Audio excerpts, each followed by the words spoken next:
Yo, what is happening, guys? It is GM Cody here once again. Not with a review this time. This time we are doing a pint-sized overview. And yes, I do have my pint size here. Brought to you by Yingling Lager. And I think the books behind me on the, well, I gotta do it this way, on the old rickety chair behind me, kind of give away what we're going to talk about tonight. Yes, we are going to talk about AD&D 2nd Edition. Now, I got a lot to say about this. First off, I've mentioned it before, but AD&D 2nd Edition was the first role-playing game I played, and it's what got me into role-playing games. Also, it is kind of, I feel like AD&D 2nd Edition is kind of the red-headed stepchild of all the D&D editions. It doesn't get talked about very often. I don't see a lot of hate for it, but I don't see a lot of love for it either. So I figured we'd get some love to AD&D 2nd Edition. Another thing is I haven't done any videos about D&D in a while. So I thought it'd be cool to do a video about D&D because we haven't done one in a while. And I love D&D. I'm still a big fan of D&D, even though I've been looking at other games and thinking about other games. D&D is always around. It'll always be around in my role-playing life. So I'll never forsake D&D. I might forsake the modern versions of D&D. That's for certain. I forsook that a long time ago. But, the classic D&D that I grew up with and loved, I'll never give up on. And I still love it for various reasons. But I thought it would also be cool to talk a little bit about my origins of how I got into the hobby almost 30 years ago at this point. Not quite 30 years. It's more like 28 years or whatever. But even though I've briefly mentioned bits and pieces of it, I thought it'd be cool to kind of give my origin story. I don't know if you guys are interested in that. If you're not, I'm going to put a... you can skip ahead. I'm going to put a little tag or link or whatever where you can just skip ahead to the overview if you're not interested in hearing the story and just want to hear the overview. But I always kind of ramble at the beginning of these videos. If you're new to this channel, I tend to do that. I like to talk a little bit about whatever's on my mind, and then I like to talk about whatever game I want to talk about. I do want to briefly mention also what's coming up on the channel. So we've been doing these overviews. We've been doing reviews. I know this week I said I was going to continue talking about Rollmaster, and we were supposed to talk about the spell law. I just wasn't feeling it tonight. I just wasn't feeling talking about Rollmaster tonight, unfortunately. I will get back to Rollmaster, and there's a lot more I want to talk about with Rollmaster. Just today, I was kind of dreading talking about Rollmaster for some reason. I love Rollmaster, but for some reason I was kind of dreading that, and I don't ever want to do anything I dread. So I do this purely for fun, with you guys. So I was like, I've been thinking a lot about fantasy games, and my buddy recently was talking about running a game, and he mentioned to me about doing AD&D 2nd Edition. And so I got my AD&D books off the shelf and kind of was flipping through them yesterday. I didn't really read through these books at all before. I usually read through the book before I do a review or overview. I didn't really do that this time, but I know AD&D 2nd Edition very well, even though it's been a while since I've looked at these books. But anyways, he was talking about AD&D 2nd Edition, how he's thinking about running a game, which, Chase, do it, buddy. Do it. I would love to play an AD&D 2nd Edition game. I would also love to run an AD&D 2nd Edition game. So if he doesn't run it, I might do that as my fantasy game that I've been talking about running. So yeah, back to the point. Like I said, I ramble, guys, sometimes. I like to talk a little bit about what's on my mind and what's going on before I do these overviews. And like I said, from now on, I'll put a little link down below so you guys can just skip ahead so you don't have to watch these talks if you don't like them. But yeah, so briefly, what's coming up? Still doing these overviews and reviews, and I'll continue doing that at least once a week. I'm also thinking about doing some live streams once a week. I've been on Bear the Gen X GM's channel. Shout out to that guy. He's really awesome. Good friend of the channel, good friend of mine. And, he's really the reason I restarted the YouTube channel. Even though I started a YouTube channel a few years ago with a podcast, really, I kind of dropped out of it, and he was kind of the inspiration for me doing this again. So thanks, Bear. And but I've been pretty much, I guess now I'm like a regular on this podcast, the Four Color Cafe. Bear has been taking a bit of a break, and I'm not sure if he's going to be back this week, but we are continuing the Four Color Cafe podcast with him or without him, I guess. So Wednesday we will probably be doing that again, or there is talk of doing a one-shot game instead of doing Four Color Cafe this Wednesday. So either one, we'll be doing some kind of podcast or live play Wednesday. And then Sunday we will be doing issue 2, session 2 of Prowlers and Paragons, the superhero game I've been running with two of my oldest gaming buddies and my brother. And Chase has also expressed interest, but he's been very busy lately. Either way, everybody's giving me the thumbs up except one person this week, so I'm pretty sure that's going to happen Sunday. We'll be live streaming that on the channel. I think it'll be around 6 o'clock, and of course, I'll post that before we do that. And I've also been thinking about just doing a random live stream sometime during the week. Just me talking with you guys and talking about a certain subject and having random people on. I think that's really fun. I've been doing that with a lot of other people, that I've made friends with here on YouTube, and that's been a lot of fun, just jumping into their streams and chit-chatting, and we kind of jump on and just randomly basically have a podcast unplanned, and that's a lot of fun. So I'm thinking about doing a little bit of that. And I did a bit of an experiment. I don't remember when that was. I think that was Saturday night, Friday or Saturday. I live streamed a live play of me playing computer games. And I played Nox Archaeist. Unfortunately, I deleted that for personal reasons, but regardless, I did a little bit of an experiment live streaming with that. And in the past, I used to do like Twitch live streams of me playing old computer games. I still enjoy old video games. Even though I don't play them that much anymore, I do really still enjoy old games. And that's mainly my joy of video games, is nostalgic reasons. So most of the stuff you're going to see me play is going to be older stuff from my childhood, or stuff that reminds me of stuff from my childhood. So I probably will be doing more of that as well, and I'm not sure. I can only fit so many videos into a week, but I will definitely be doing another one of those, and maybe have like a regular series of GM Cody's Arcade of me playing old computer games and such. But anyways, back to the story. So, once upon a time, I was a young lad. Yeah. I was going to talk about my origin story as a gamer. Now, I love hearing people's stories about how they got into gaming. I don't know why that fascinates me so much. If you've listened to my old podcast, or if you're an old fan of the channel, you know that every guest I had on that old podcast, I would ask them their origin story. And I've talked about mine, like I said.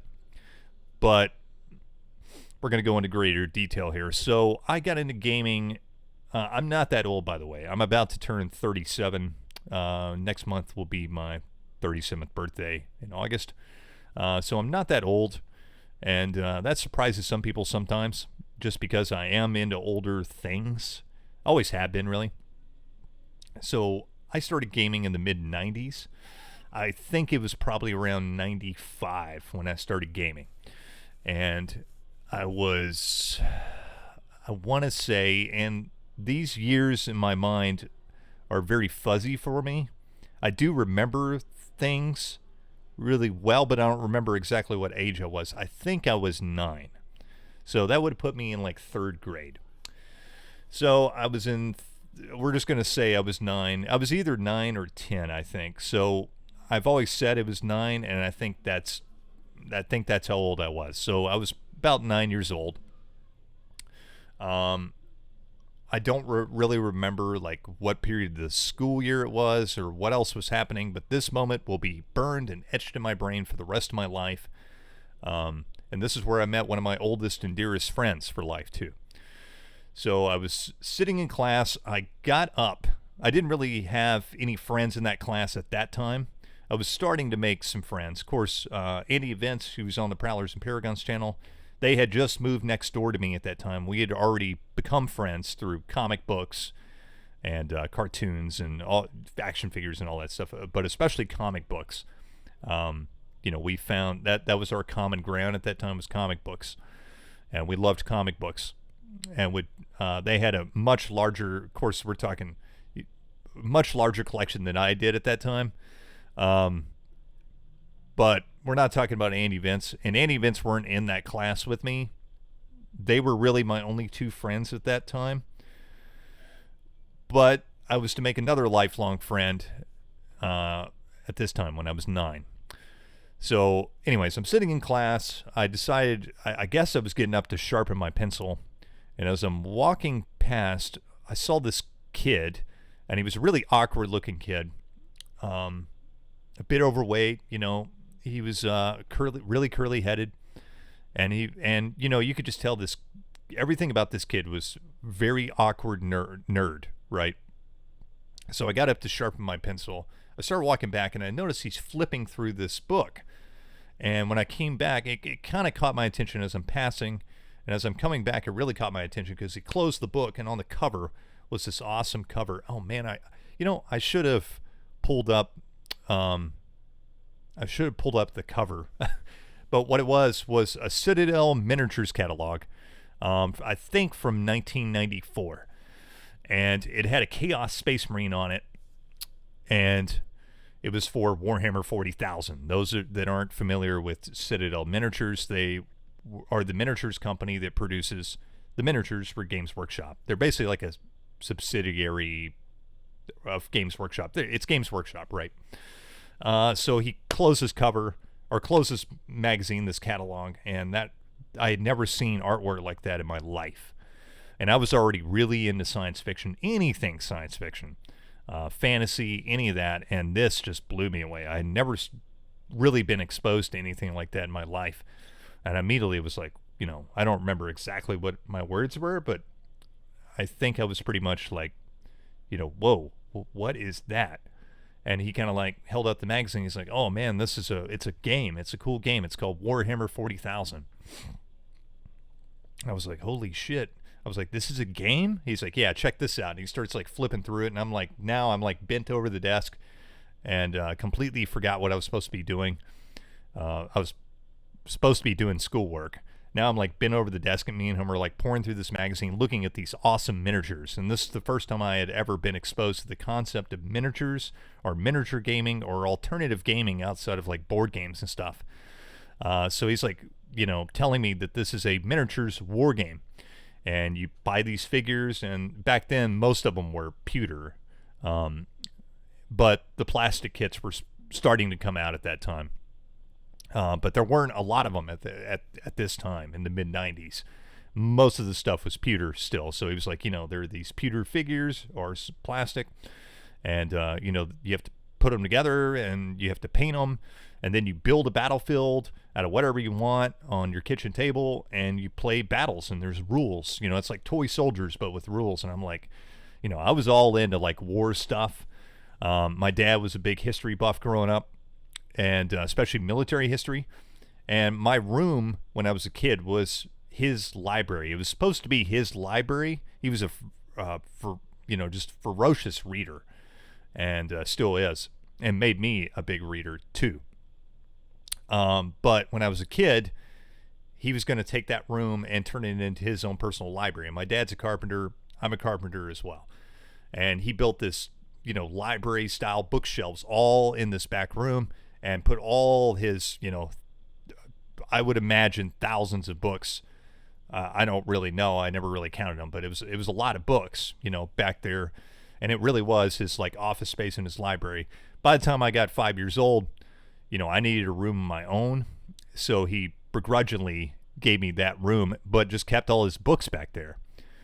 And so I grew up around all these awesome books. Most of it was history and maps and atlases and encyclopedias and a lot of military history. And so that was the first stuff I started reading.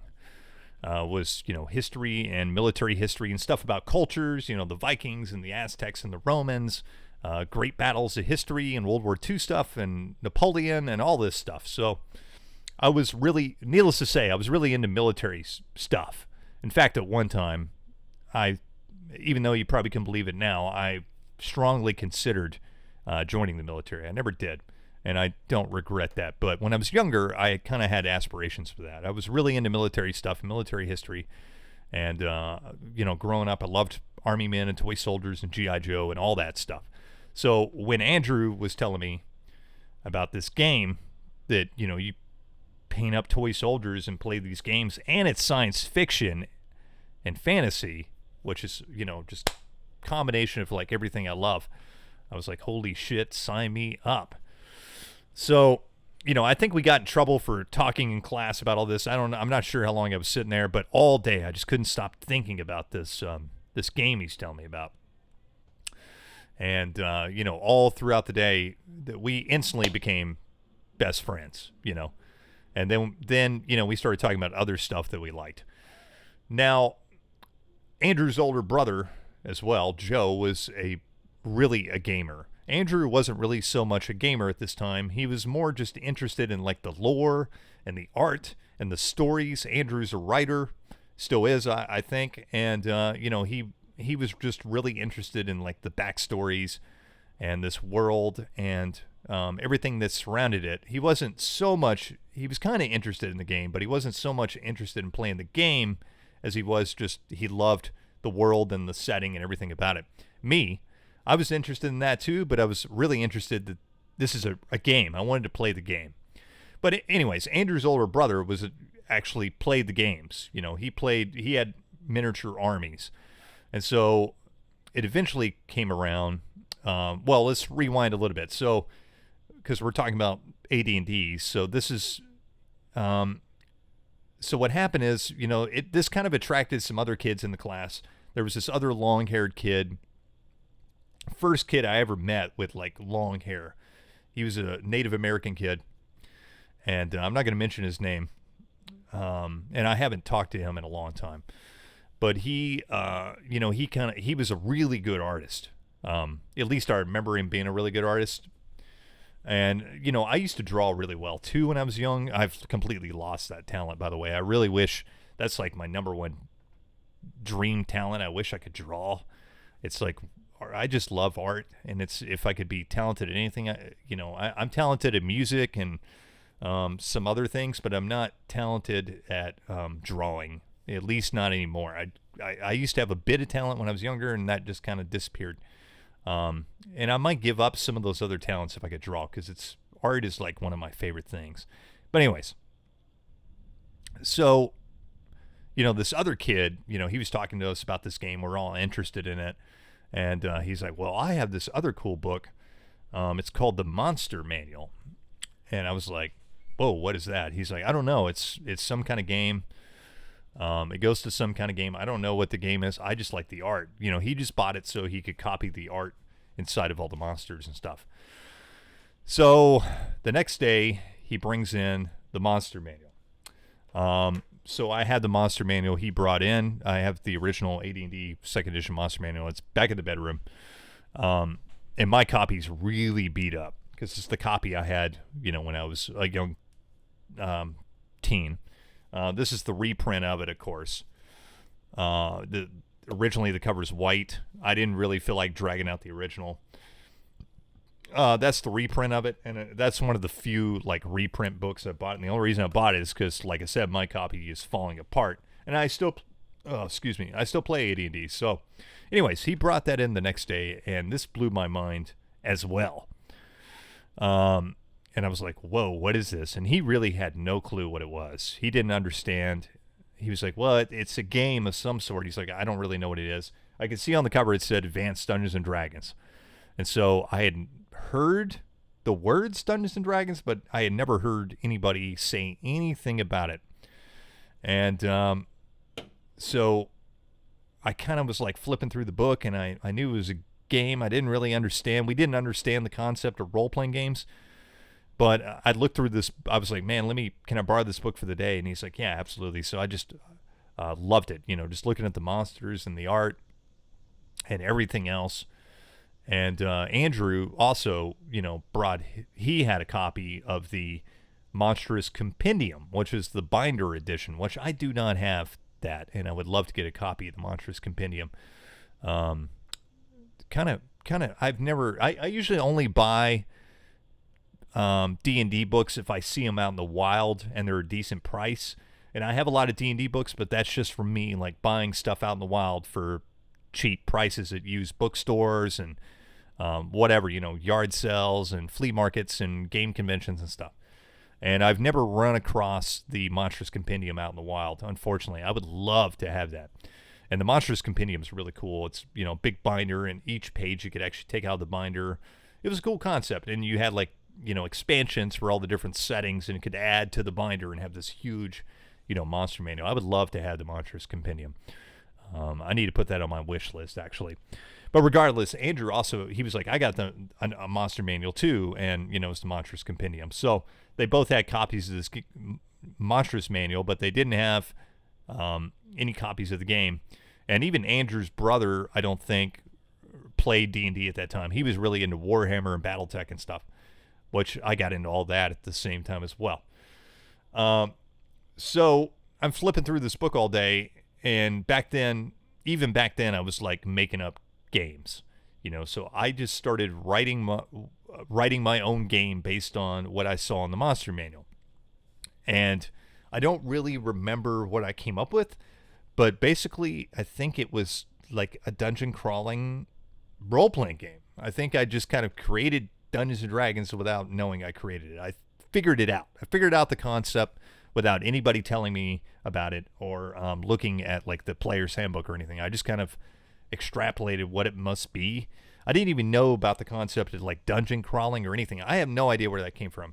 It just came out of the wilds of my imagination. Even though somebody had created it, I always found that interesting that I just extrapolated all that from looking at the monster manual at 9 years old. Pretty cool. But I created this game, and it was called, I think I called it Castle Wars. And I made my own like book. I hand wrote out everything.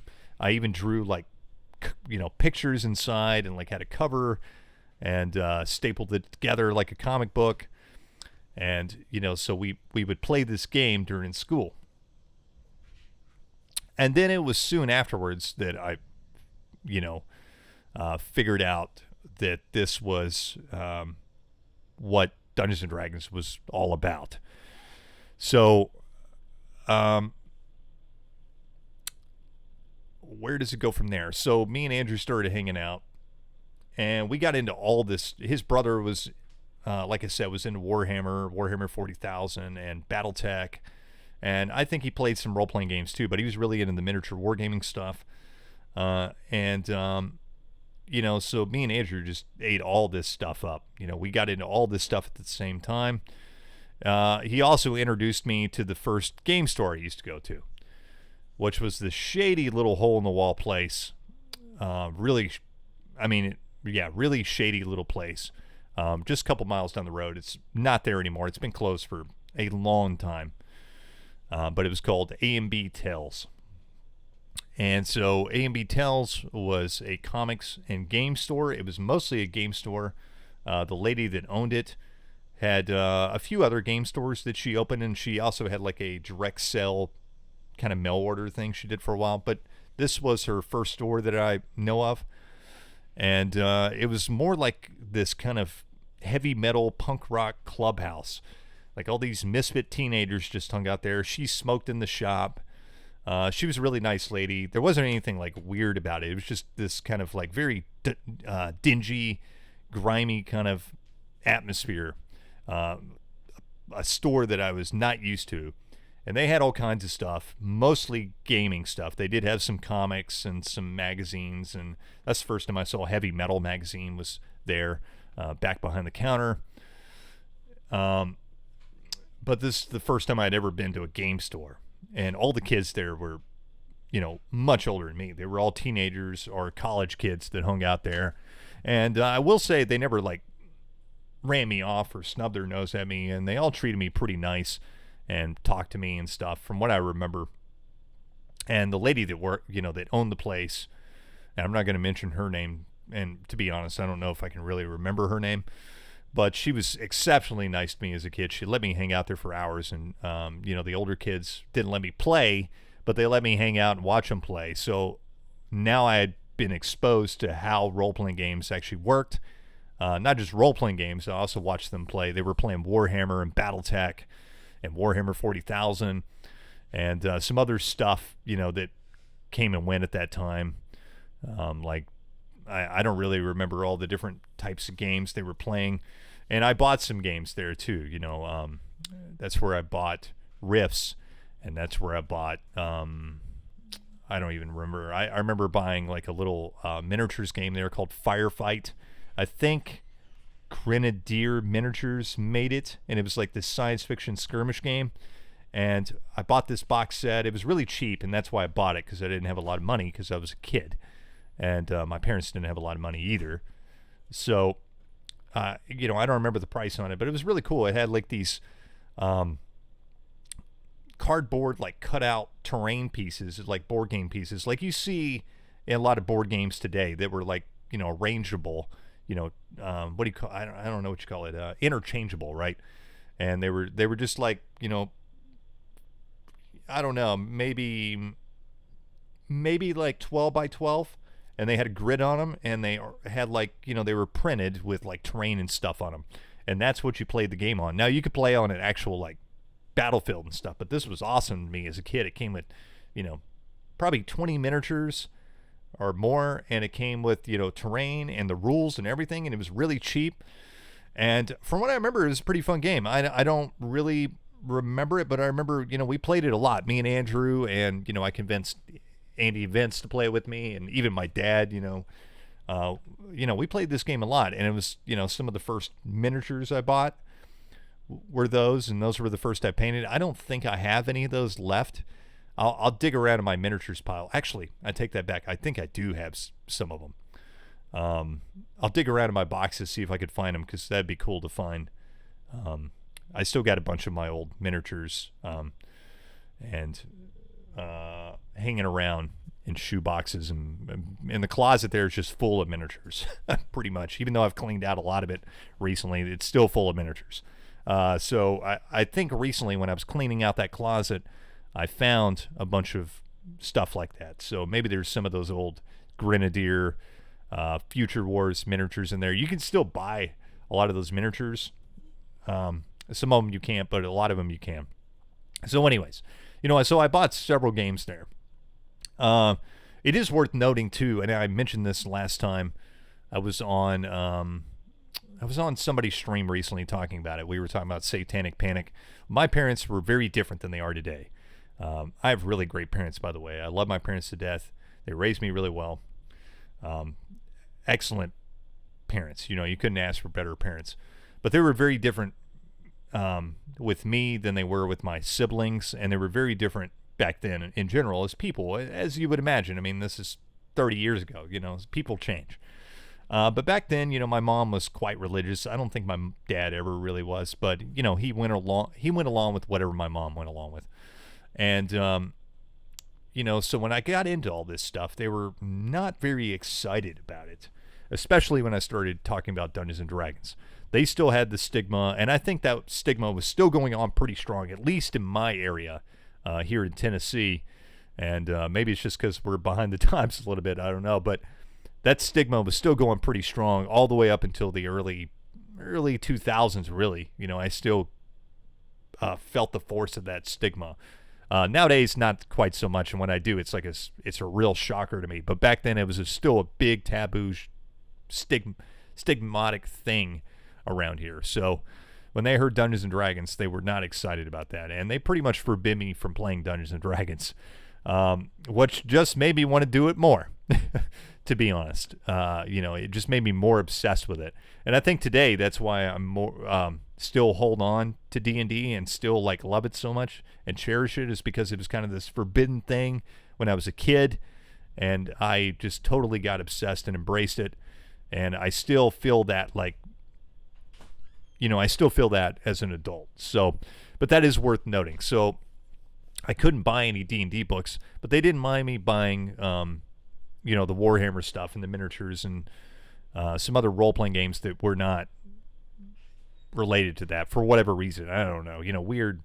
There was just weird, like, religious stigmas around all that, and I'll go into that another time, but it is worth noting that. So I couldn't buy any D&D books at that time, but my friends had some, and so when I would go over to their house, it was like, I loved spending time with them, but I really loved spending time with their books. So Andrew had a few, his brother had a few, and Andy Vince got into it with me as well around that time. We played other role-playing games. We got into, I've mentioned this before, we got into the Star Wars D6 game. We got into Indiana Jones. That I remember getting that for a birthday once, the Master Book Edition, the West End games, which I still had the books for back there. Andy reminded me of that the other day. I just totally forgot about the game, but I still had the books for it.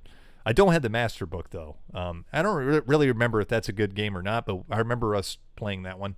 Shadowrun was a big one for us.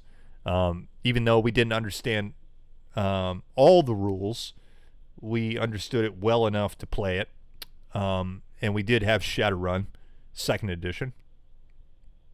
And we loved Shadowrun, and I still do to this day. Great setting. Not so great in the rules department, but still a fantastic setting. And we played, Battletech and Warhammer and all the Warhammer Fantasy and Warhammer 40,000. And we played a lot of other miniatures games like Warzone, and that firefight game I was talking about. And we played a lot of skirmish games because we could afford to get the miniatures. And we still played Warhammer 2. It was just with very small armies. And back then, to be fair, you didn't really need a huge army to play Warhammer back then, which is something me and Andrew have talked about a lot. Back then, people would, you see these armies, unless you were playing like Tyranid or Orcs or Imperial Guard maybe. And even then, you could get elite armies, and they weren't very many models on the table. Look at those old White Dwarf battle reports. It's pretty shocking. I mean, it's almost, I don't know, I'd really have to count it, but I'd say it's probably like a third of what a modern like Warhammer army is. And back then we still had these small little armies, and we could actually play games with, but we also were really into the skirmish stuff too.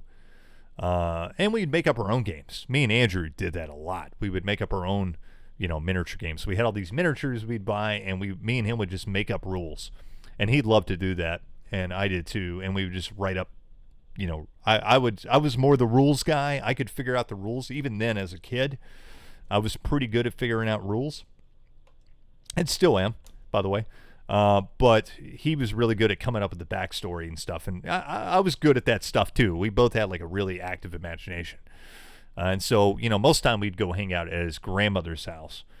And, his grandmother, which she sadly passed away a few years ago, but I have very fond memories going to his grandmother's house because he was over there during the weekends. I don't really know why, his mom and dad and his grandparents lived pretty close. And, I guess he just, spent the weekends at his grandmother's. I don't really know, but we'd go over to his grandmother's house more often than not when we were kids, and, play these games and watch, cartoons like Robotech. We both loved Robotech, and we'd play video games, and we would play role-playing games and miniature games. And that was really like my first experience of playing role-playing games. Now I can already tell, like, I'm like 34 minutes into this, and I don't know if we're going to get around to talking about AD&D tonight.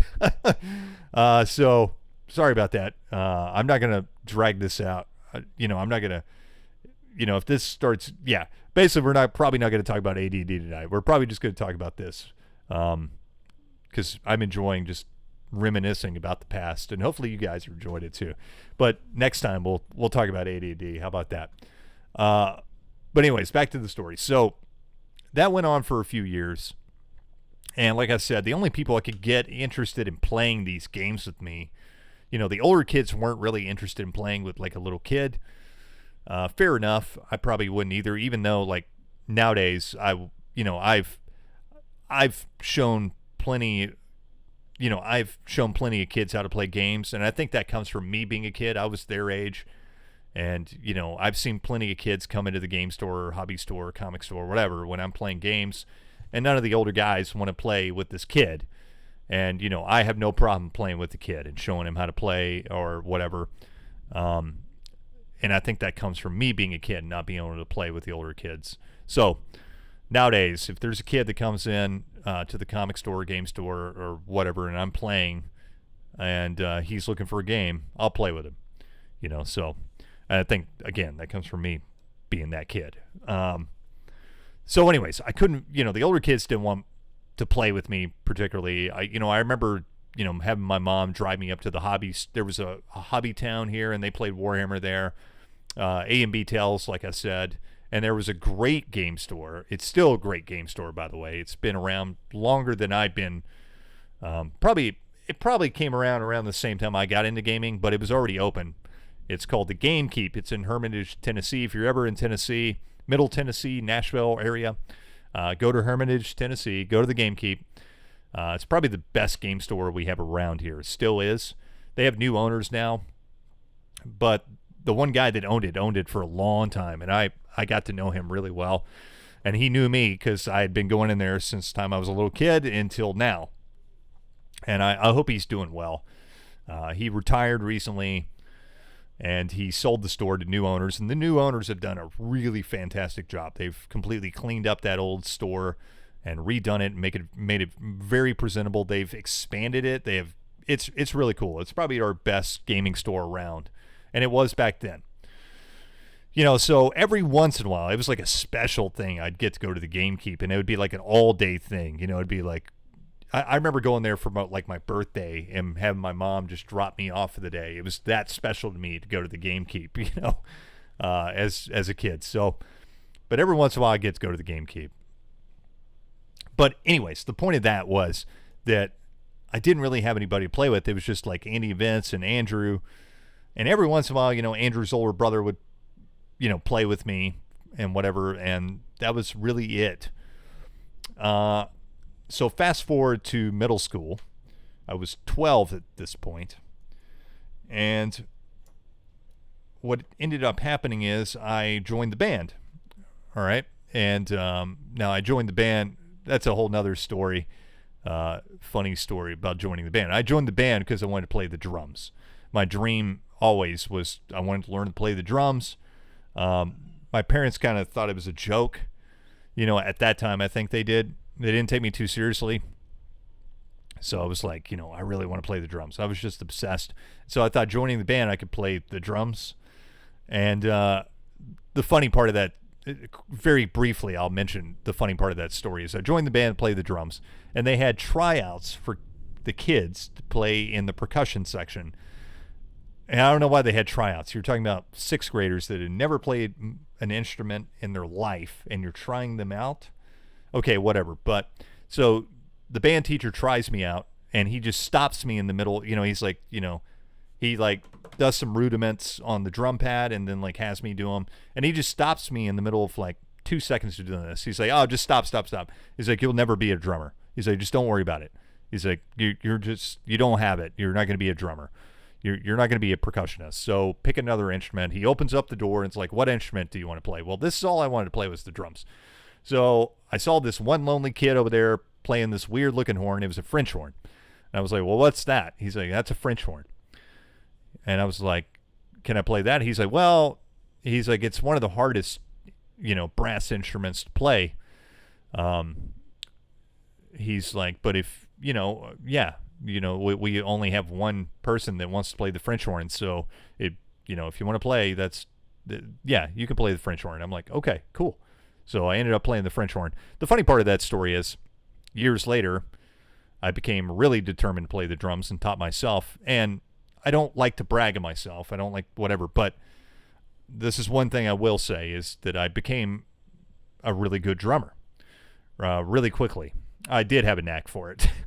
And I became really, really good really quickly. But I put a lot of hard work and practice into it. I would come home and practice for, I don't even know. That's all I did, and this is much later, when I was 14, 15. And then I got into some bands that became fairly well known and recorded records and played sessions and all kinds of stuff. And I was able to let that guy eat his words. And when my brother got into middle school, I sent him with one of my albums. I was like, bring this to, the band teacher, show him this and tell him this is from your older brother, and that I figured out how to play the drums. And he did. And I remember the band teacher, telling my brother, tell your brother congratulations. He figured it out, and I'm really happy for him and whatever. So that kind of a funny little story there. But anyways, joining the band, I met this kid. He was the only other kid that played French horn in the class. And he had a D&D book.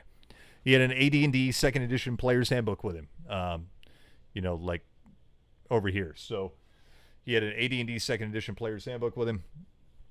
And I was like, oh, you're into D&D? And he's like, yeah, dude, I play D&D. I got this group that plays. It is also worth mentioning, I met another kid that played D&D. So I just met all these kids, a couple kids. I didn't meet like this whole thing, but I met a couple kids that were into D&D, and that was just like, because when I was in elementary school, I didn't meet anybody like that. I was getting everybody into D&D, right? So I met this kid. His name was also Andrew, and I met this other kid that was into D&D as well. And so we started hanging out.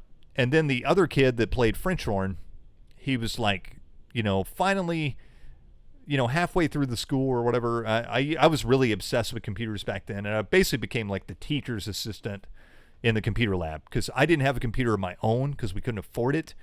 And I was just obsessed with computers back then. I was so fascinated with them. Not so much anymore, but back then I was just obsessed with computers. I loved it, everything about it. And I would just spend hours after school in the computer lab messing around with computers, figuring out programming languages and HTML and just messing around. The internet was really a brand new thing to me.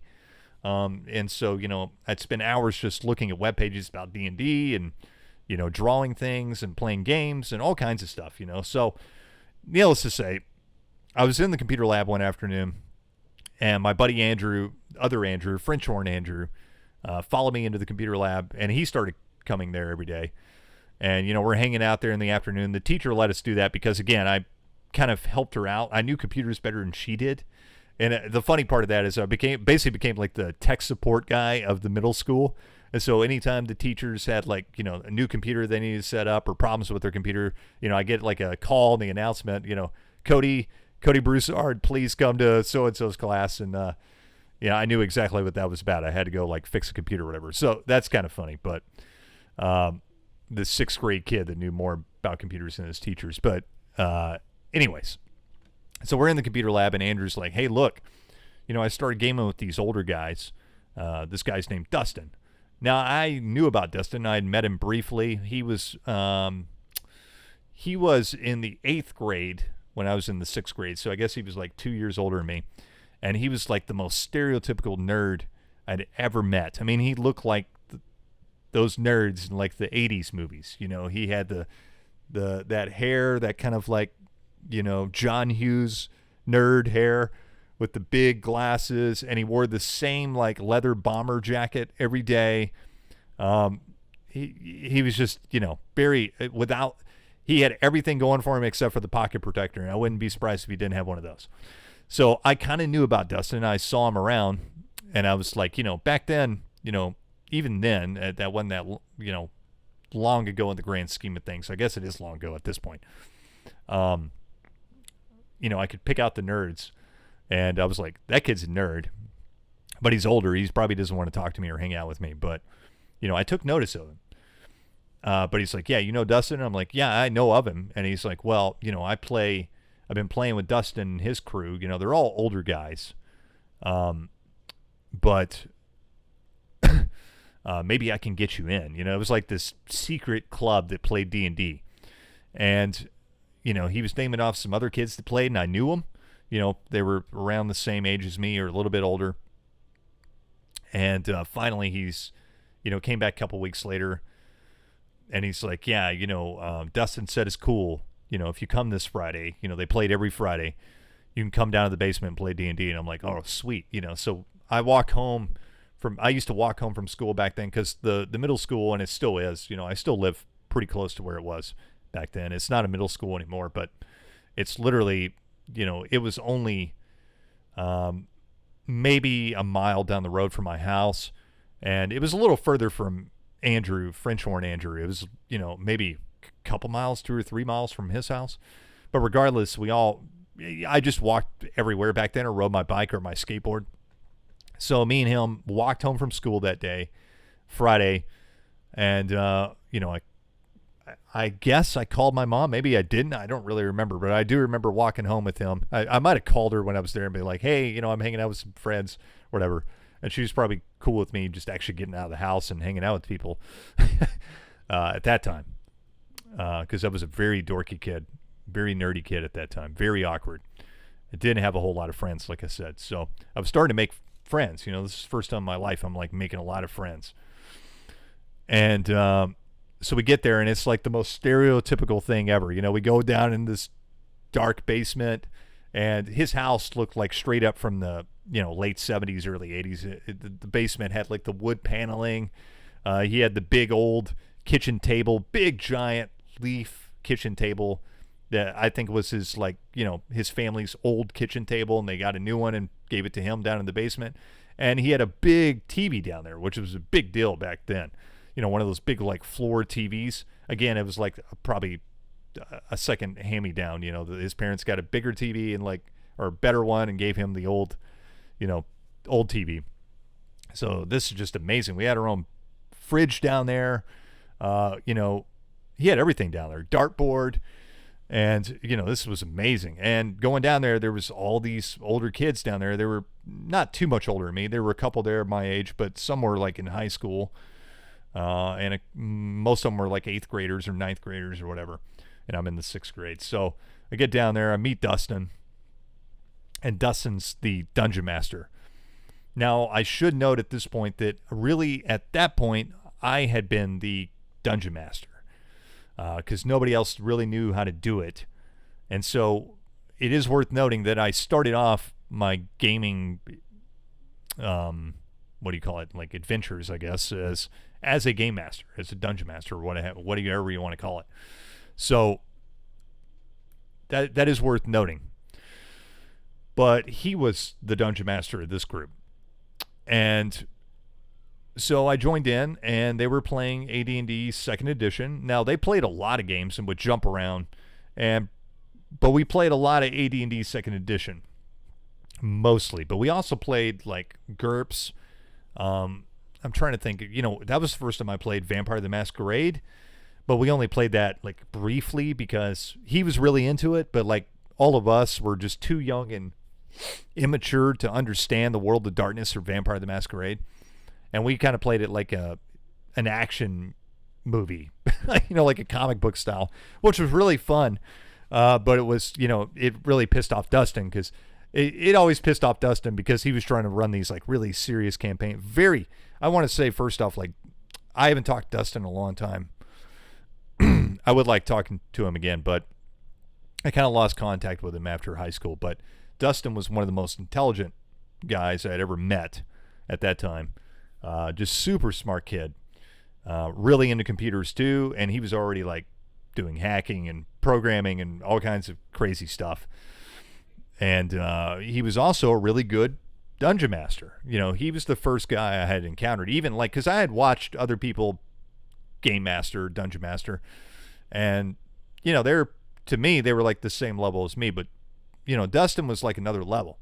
He really put a lot of effort and thought into these games. He was whenever he came up with a concept for a new campaign, he would it was a really well thought out, idea. And he was a really good dungeon master, if not a strict and stringent one. The most funny thing about Dustin that I remember was that didn't he didn't hand out much experience points or whatever the system was for leveling up. So we hardly ever leveled up. I mean, it was just pitiful. We were just scrounging for experience points. He was just so stingy with the experience points. And he was also funny in that sometimes he would just make our characters do these mundane things for quests. I think he just found it amusing. But I'm kind of putting down his style, but really, overall, for how young Dustin was at the time and looking back on it, he had some pretty heavy and serious concepts for his games. And we would flip games regularly, but we'd always go back to AD&D 2nd edition, and we would play in different settings. We did Planescape a lot. He loved Planescape, and we'd hop around different worlds and stuff. Mainly we'd just hang around the city of Sigil, the city of Doors, and we'd hop around to these weird planes and dimensions and planets that he made up, which was really cool. We'd also just play vanilla, AD&D. And yeah, so regardless to say, that was my first real proper gaming group, and I was, obsessed. And I was a regular, every Friday. Well, when I got a little bit older, a couple years went by, and he still had this group. He got into high school, so he met new friends. And so at one point, he had 2 groups going. He had the middle school kids that would come over, earlier in the night and play for a couple hours, and then his high school buddies would come over and play later at night. And I would stick around for both. And so, the high school kids didn't mind me hanging around. I guess they thought I was cool and fine. He would run off the rest of the kids, but I could stay, which was cool.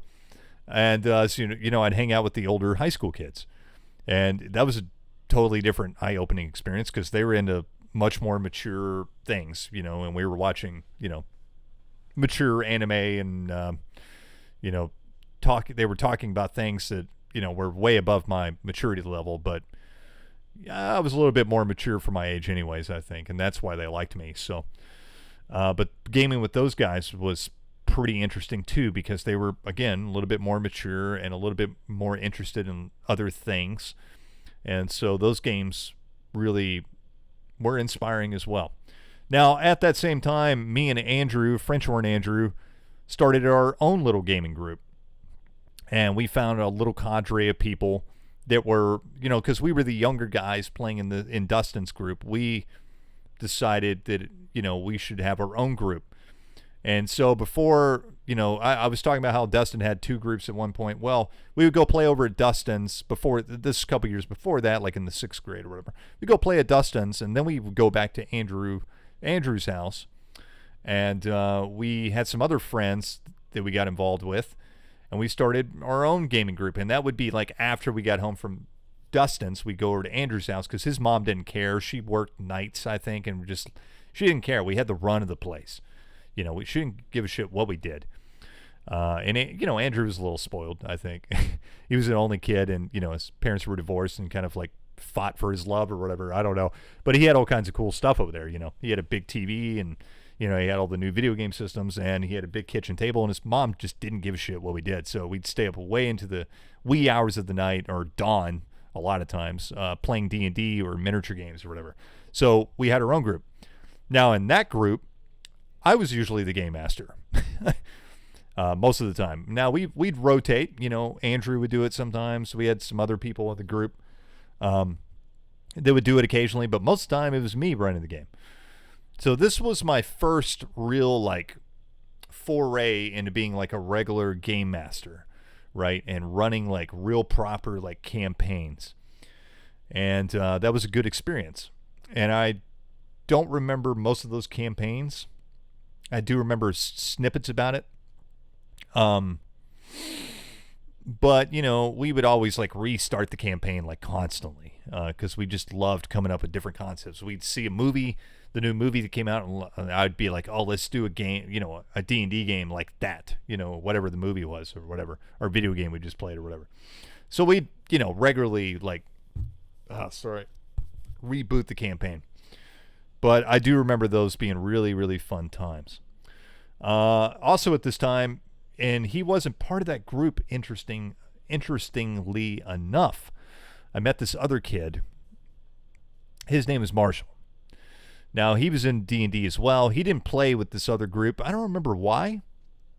I don't really remember why, but he just didn't play with that group very much. But he was in D&D too, and I would go over to his house, and we'd play D&D, just me and him. And he had an older brother as well. Now, for some reason, I always got along with the older kids. So anytime these guys had like older brothers or whatever, me and the older brothers would get along just as well as, my friends my own age. And this was no exception. I don't remember his older brother's name, unfortunately. But his older brother really had a big influence on me as well. Because, Marshall wasn't, again, he was kind of like the other Andrew. He wasn't so much as interested in playing D&D as just like talking about it or looking at the books and stuff, where his older brother was actually like a gamer. So, and I think that's how I met him, is because his older brother played with the high school kids with Dustin's group. So that's kind of how I met his older brother. So Marshall's older brother, me and him would just hang out a lot. And he would let me look through his books, and Dustin was very like weird about people looking through his books and stuff. So I didn't get the opportunity too much to look through Dustin's stuff. I'd always wanted to look through everybody's books because I couldn't have any books. So, Marshall's brother had no bones about me going in his room and looking at his books. He had like the box sets, and I could look at the maps and just poured over this stuff for hours with him. And me and him would play D&D as well, just one-on-one or with Marshall. And Marshall didn't live too far down the road from me either. So like during the summer, I would just walk down there and hang out, and we'd play video games. And when his older brother was home, we'd all play D&D. The other interesting part of meeting Marshall, though, was he had a neighbor. He's like, well, one summer we're hanging out, and I was hanging out with him, every other day. And him and his older brother would play D&D a lot. And with them, like his older brother would usually game master for us, and really fun stuff. He would just make things up on the fly, no bones about it, and he did a really good job with it. But he's like, hey, my neighbor plays D&D. He's pretty weird, but his whole family's like into D&D. They play D&D, a couple times a week, and I'm like, whoa, his whole family? Now, I didn't know this kid. I don't remember this kid's name, but he's like, yeah, they're a little weird, and they don't come outside very often, and whatever. And I'm like, okay, so, but the kid comes outside one day because we're playing Dungeons and Dragons like live action out in the front yard with Marshall's older brother. And, I think I came up, I don't remember, we're like LARPing and didn't even know what LARPing was. But, I'm like, okay, and I'm like game mastering everybody. And the other kids came out, and there was, I think it was like 3 brothers. And the oldest one is the one that Marshall knew. And so he came over and was like, what are you guys doing? And we're like, oh, we're playing D&D, like for real, dude. And he's like, oh, that's cool. Can we play? And I'm like, of course. And so we're all like playing like live action D&D out in the front yard. And that kid started playing D&D with us as well. During the summers, I'd go over to Marshall's and be like me, Marshall, his older brother, and this kid, and maybe one of his younger brothers. We'd all just like sit outside on the front porch, like just sit down like Indian style on the front porch. And either me or Marshall's older brother would be like running games. But one day, this kid's dad came out and was like, hey, what are you boys doing? And we're like, we're playing D&D. And he's like, oh, that's awesome. He's like, that's really good to see. He was like really happy about it. And this is the first parent I had met that was like really happy about it. And it was true. The whole family played D&D. Like on Friday night, that was like their family get-together thing. They'd eat dinner and they played D&D all night. And I thought that was really awesome. So the guy's dad was like this old D&D nerd. He said, that's really awesome. He's like, you kids want to see something really cool? And I was like, yeah. And he's like, I'll be right back. So he goes back in his house and he comes out. And what he had was he brought back the AD&D first edition books. Now, I had never been exposed to this or seen these, and this just like blew my fucking mind. And I'm not even really sure why. It was just, there's something about those books, even today, you look at them and you're just like, something really attractive about it. It's just like this forgotten, lost tome, and I was just like, whoa, what is this? He's like, this is like, he was like a, he was really like, what would you call it? Like a grognard he would be one of these OSR guys before OSR even existed. And he was trying to like, teach us a little bit of the history of the game and like, hey, this is where it comes from. And, you should check this out. I think he also had a white box. He didn't let me like peruse through the white box, but he showed us like, this is the original version. This is the version, I really grew up playing, check it out, dude. And he like handed me the books. I'm like flipping through these AD&D first edition books. And I got like obsessed with this, with this concept of first edition. Like there was something else besides, there was other versions of D&D. I had no idea. So I got really into that. And he even let me borrow them. And that was kind of my introduction to where I got like obsessed with like the history of D&D. And even to this day, I don't know if, I guess people know that about me, that, I've always been interested in history and where things come from. And especially if it's a hobby I'm interested in or something I'm interested in. And D&D is no exception. I got really obsessed with, the origins of the hobby. I still love, the history of the hobby and where things come from. And that's part of the reason I have a collection of really old stuff back there, is because I just love the history behind it. But I also like experiencing the history, because I don't know why, I just do. So I got really into AD&D first edition as well. And I was, I should say towards the end of middle school, my parents kind of laxed up on the me playing D&D thing. And I eventually was able to get my own books and stuff. And some of the first books I bought were not the second edition books. Now, I think the first book I bought was probably this one. And what happened is, I think Vince owned this book. Vince, let me know if that's correct. I think you watched the show pretty regularly. But I think Vince bought this book first, if I remember right. And he bought the book because we were playing AD&D a lot. And, he wanted to play more. So he bought a player's handbook so we could play. I was like, hey, dude, I'll buy that from you. And he's like, yeah. So I don't know if we traded. Maybe we traded some stuff, or I just bought it from him or whatever. So that was my first copy of the AD&D Player's Handbook. Even though, the black books were already out by that time, that was the first one I actually owned and got. The other version I got around the same time was the BX, AD&D BX, the Tom Moldvay books, the red covers and the blue cover one. The red cover one, I think I got those at the GameKeep, and I got them because they were really cheap. And I had no idea what it was. I just knew it was Dungeons & Dragons. It's really cheap, and, all the rules are there. Hey, cool. And I still got that on the shelf. I'm going to go pull that off the shelf real quick.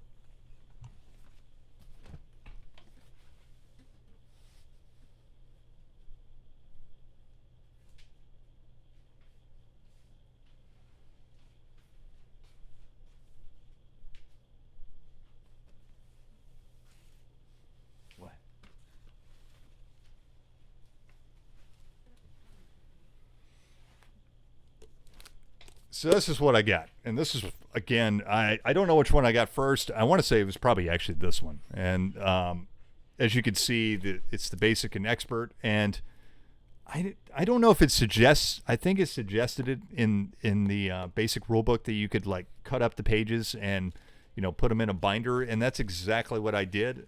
This is probably really blasphemous nowadays. But again, nobody wanted this stuff back then in the 90s. And so when I bought this, I probably paid like, I don't know, it was like a few bucks for this. And so I had no bones about like cutting it up and just like combining both the books in a binder. And I still have that today, and it's something I really cherish. Now, I do have some unblemished, uncut copies over there on the bookshelf. But like when I'm playing BXD&D, I still use this bad boy. This is what I pull out. This thing has seen a lot of games. I've played a lot of D&D with this, and I still pull this out a lot to play D&D with, especially for one shots and stuff. Like this is one of my favorite versions of D&D. Not I'd rather pull this off the shelf than like old school essentials or whatever, just for the art and the nostalgic value of it. Like it really hits home for me. This is one of my favorite versions. And I do think this is probably the first version I actually owned, oddly enough. So anyways, that's kind of a cool artifact from my childhood that I still have, still use, still play. Now, I don't think that's the original binder. I think I've changed out the binder a couple times. But it's really cool that I still have that the way it is. And, everybody nowadays is doing that with like Lulu and stuff, like combining both the basic and expert books together. But anyway, so back to the story. So I'm probably going to cut this off a little bit, and maybe I'll do a part 2 of, because this could go on a while. But needless to say, so that got me, that kid got me interested. His dad got me interested in the older editions of D&D, and I started doing a lot of research. Discovered, who this Gary Gygax guy is, and who this Dave Arneson guy is, and who this Tom Moldvay guy is, and who this, all these guys, were. And the artist, I started figuring out who these guys were and where the game came from and the history of the game. And I got really obsessed with all that, and still am, so that kind of started my journey down that. Also around that time, I got my own copies of AD&D First Edition. And I think I bought those on the internet. And I don't really remember. It might have been when like eBay was first like a thing. Might have been like the first thing I bought on eBay. I don't remember. Either that or I just purchased it from some guy on a forum. So I had done that in the past as well. So I don't really remember. But I bought it online, and I got all 3 books for really cheap. Especially for nowadays. I don't remember what I paid for them, but it was not a lot of money. Again, nobody wanted this stuff back then, so I got it pretty cheap, and I still have those too, and they're well used and worn too, because I've played a lot of AD&D First Edition over the years, and for a while there, that was like the version I wanted to play all the time. If I was running a D&D game, I was like, let's play First Edition. I kind of like at one point like kind of pushed Second Edition to the side and was pretty much exclusively playing BX and First Edition for a long period of time there. Now I haven't played First Edition in a while, and I think Second Edition is kind of like taken over as my, I don't know what you call it, like, I don't know, I've rotated over the years like my favorite versions of D&D. So really what happened at that time is I just started playing all these different versions of D&D. I started playing with a couple different gaming groups, and this was really like the, birth of my like obsession with the hobby. And that's all I wanted to do back then. It's just like game, in school, I'd carry the books around. I would draw maps. I would design adventures. I was making characters, and I was just constantly thinking about role-playing games, not just D&D, but other role-playing games too. And yeah, we'll probably stop right there, and maybe sometime down the road, if you guys liked this origin story, let me know. I know I was at the beginning of the video, I was talking about, we're going to talk about AD&D Second Edition, but that probably take another couple hours, so we're not going to do that tonight. I will do that next time. So next time we're going to talk about AD&D Second Edition, and I promised somebody I'm going to do a review of their game. So next time we're going to talk about AD&D Second Edition Player's Handbook. Then the next video I'm going to talk about probably this other game that I would like to review. But if you guys like these kind of talks of me and like just reminiscing, let me know. I really love it when people like tell me their old stories and stuff. And I'm not like some old grognard like, back in 1974, unfortunately, yeah, I mean, I love hearing those stories, by the way. I'm not putting down the grognards, by the way, because I hang out with plenty of them. I love hearing those stories. Obviously, I had a podcast called Grognar Grumbles where it was nothing but that, people telling their old stories about gaming. But if you guys enjoy that, make sure to give me a thumbs up so I know that you like it. Leave me a comment. Let me know about your origin story maybe. But yeah, I'm going to cut the video off there because, I could go on for a while. And if you guys like this, I'm probably going to do a part 2 and talk about the high school years, which is pretty extensive. And then maybe talk about what happened after that and leading up to, and I mean, it's really could be like 3 or 4 parts, and there's a lot more stuff I could talk about, lots of stories and stuff. But really, this story was about my origins of the hobby and how I got involved and the friends I met. And to be honest with you guys, pretty much all my best friends in life I met through 2 avenues, and that's from playing music and gaming. And the oldest friends I still talk to and have around, and my best friends and most devoted friends, really family at this point, came from gaming. That's something, gaming has really impacted my life more than I can say, because it's changed me as a person.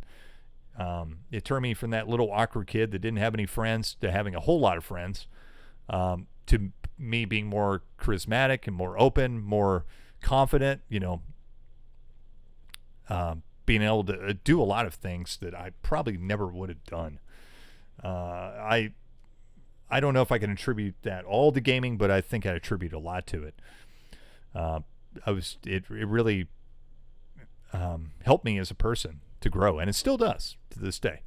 And so, I know that wasn't the point of this video, but it's something to point out, and I think it's important to note, and it's something I like to preach a lot because I think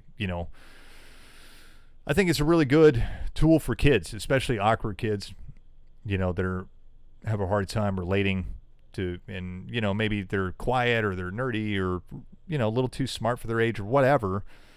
It can be a really good tool for those kids. So it definitely was for me. It made me a better person, and still does.